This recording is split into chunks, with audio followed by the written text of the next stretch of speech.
Some of the images into us this morning that show the aftermath of the fighting in Mariupol.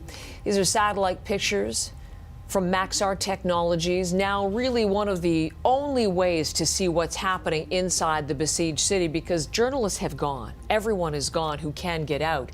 In the latest Pentagon briefing, a senior U.S. Defense Department official describes the fighting there as fierce, now happening street to street.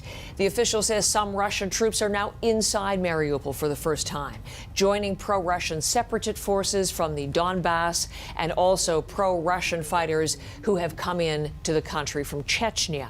Russian warships offshore in the Sea of Azov are also part of the bombardment of the city. Now, this is the latest map of the control lines in and around Mariupol. The red shows what's held by Russian forces this morning. Essentially, you can see them surrounding the city. The fighting is now for that remaining pocket. U.S. and U.K. defense officials say there are new indications that Ukrainian military leaders are now willing to attempt to take back territory, showing their forces are able and willing to counterattack in the face of what has been weaker than expected Russian resistance. We're going to talk all about this with a special guest this morning. Nicholas Drummond is with me today, a former British Army officer. He served as an infantry officer in the Welsh Guards and now a defense industry analyst who specializes in land warfare. He's in London this morning. Mr. Drummond, welcome to our program. Good morning. Thank you for having me. You were listening to my introduction to you and speaking about the situation in Mariupol, in and around Mariupol. I might begin there with you because I'm sure you're paying very close attention to its strategic importance and what is happening in the fighting there. What are you seeing? Well, Russia now needs to turn the situation around. It's been beaten on every avenue of advance, and now it needs some kind of victory, if only to give it an out. So it's pushing very hard in Mariupol, and it believes that this is the one area that it can take out. So all effort, all focus of its forces is being pushed towards Mariupol. So we continue to watch, and again, from these satellite images, that is pretty much the only way we're getting indications of the horrific situation on the ground. You've raised right away the state of affairs for the Russian invading force. And I'd like to talk to you about that. Some really interesting details we're getting this morning. Believed to have just 3 days of fuel, food, and ammunition left. Believed to have troop levels now, a troop force below 90%. They've lost that many in casualties in these first 4 weeks of war. As you hear little bits of information like that, what does that tell you about Russian successes, the state of things for Russia's force? Well, the first mistake Russia made was it totally underestimated the Ukrainian feeling towards any kind of Russian occupation. I mean, Russia thought that its forces would be welcomed like conquering heroes, liberating them from an oppressive government. And it was just a completely incorrect narrative. So when they arrived, they were just stunned by the ferocity of the Ukrainian resistance. And so they had a wrong strategy, bad tactics, poor leadership, atrocious logistics, as you just mentioned, and really a complete failure to adjust that plan when things started to go wrong. And for all those reasons, they've paid a very, very heavy price in terms of casualties. And so we're hearing an estimated 10,000 dead and a further 16,000 injured. That is just completely unsustainable. So what they do from here is just not clear. Where there's any Western army, it would have stopped and withdrawn and regrouped rather than just keeping the troops there. The problem is that Putin is absolutely committed to this, and so we'll just keep throwing good after bad. So do you expect to see a shift in strategy to some new phase of this war? You said it's unclear at this point, but what are Putin's options in your view? So what he started by sort of his processional march into Ukraine with tank columns unprotected by infantry or artillery. They just waltzed in, and they were hit hard. So what they've now started to do is to use artillery properly, and we've seen that in Mariupol. Just an extraordinary amount of damage and absolutely no care for any Ukrainian civilians who are caught in the firing. And so the damage and atrocities committed have just been appalling. And so that is what you get, when you go into full-on warfare to achieve your objectives. Mm-hmm.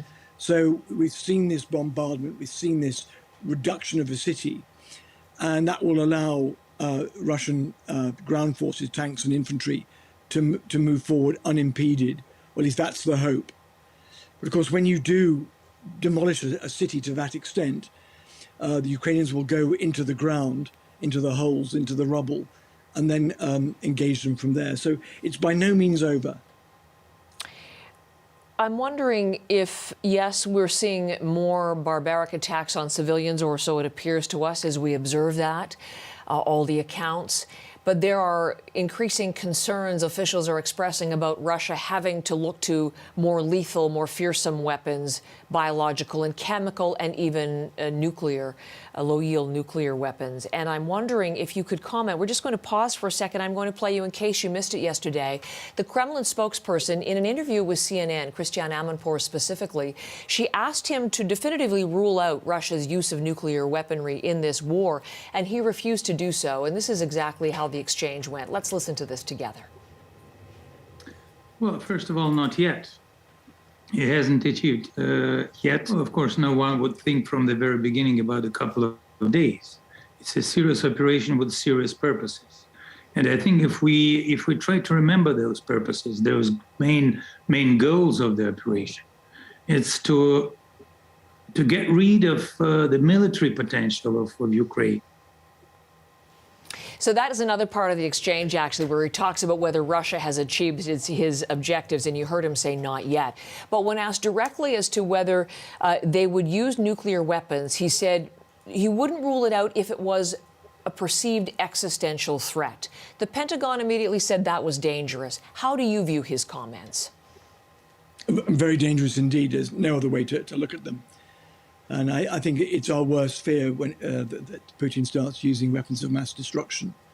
I mean, just to put that in context, he could use a chemical agent which dissolves very quickly, but when it initially goes off, it would kill everybody in the vicinity. Something, a form of cyanide, or perhaps a nerve agent, and it would disperse after a couple of hours. And then they could just roll in and there would be no one left. So that would be the tactic. And obviously that would be abominable if they did that. And of course, that would cause an escalation. And I think the real problem for the West in trying to respond to Russia is that we're playing a sort of an appeasement game, because what we don't want to do is start World War III. And so it's how far can Putin go before we feel we have to intervene, and how far before we ramp up. And that is a very finely judged strategy and response on our behalf. But there will come a point where we just can't stand back and cannot allow him just to do these things. And Putin is thinking, well, they won't use nuclear weapons against me preemptively, and therefore I can do whatever I like. And that may be enough for me to achieve my objectives. And that's very scary. Likely a discussion tomorrow for the NATO Leaders Summit in Brussels. Can I ask you, just in conclusion, you kind of pointed to this, and I'm wondering what your thoughts are. The United Nations Secretary General, Antonio Guterres, spoke yesterday and said, I mean, people have talked about this as being in a stalemate situation, but he actually went so far to say yesterday that this is an unwinnable war. I'm not sure what you think he meant by that and whether you would agree with that assessment. Yeah, well, Russia can achieve its military objectives on the ground, taking control of Kiev and other major cities. But even if it does that, it won't break the will of the Ukrainian people. And they will fight a protracted insurgency, exactly as the kind of insurgency that Russia fought in Afghanistan and lost over a long period of time. So there is no easy win for Russia here, even if it seizes control of the country. So they're in for a very long, bitter, protracted conflict. And I think that there will come a point where they just decide that it's not worth the effort and the loss of their armed forces to continue.